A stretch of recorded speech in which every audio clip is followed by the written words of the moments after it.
so the one thing that I felt was missing in the whole election campaign was a real agenda for economic growth. There's aspirations, there's hope that we get growth, but the question is where that growth is coming from is a big question mark for Australia right now. Yeah, it's mostly fingers crossed. You'll remember that as workers here in Australia, we are equally effective today as we were in 2016. That is part of the reason why our incomes have gone nowhere. If you go back a decade, Australian average disposable incomes, inflation adjusted, our living standards, up 1.5% over the last decade. The average rich country, the average across the OECD, 22%. They're travelling 15 times faster than we are. And it would seem we're not trying to catch up. There's no particular plan.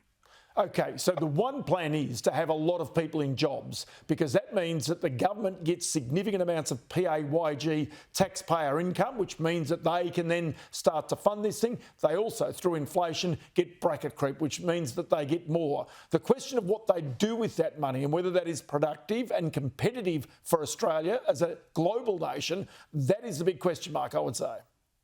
Yeah, our problems in the budget have been building up over decades. Nobody's really substantially moved the dial on our tax system for a very long time, basically since the GST.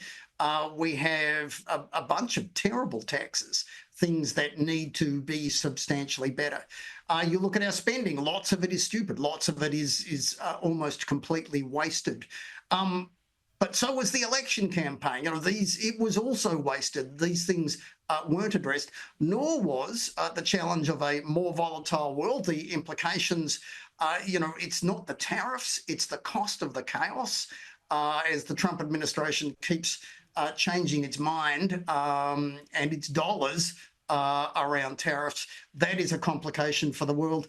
And the geopolitics of what's going on, that combination may mean a weaker economy and yet a greater need for us to spend on defence. Okay, so then during this election campaign, the ratings agency S&P Global entered and gave a warning about the future of Australia's AAA credit rating. Now, that was dismissed by the Treasurer, dismissed by the Finance Minister, dismissed by the Prime Minister. But in reality, it is a genuine warning to Australia and its budget position right now.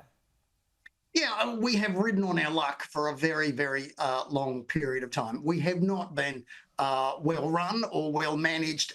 We have been supremely lucky. Now, luck's a fortune, and it gives us very low debt and upcoming deficits compared to what you're seeing in much of the world. We can't, however, assume that the luck lasts. As a nation, we rely on China for prosperity and the US for security. And riding those two horses at the same time is getting harder and harder and may be impossible to do relatively sooner rather than later. Always good to have you in the program. Many thanks for your insight. Have a great day. Thanks, Ross.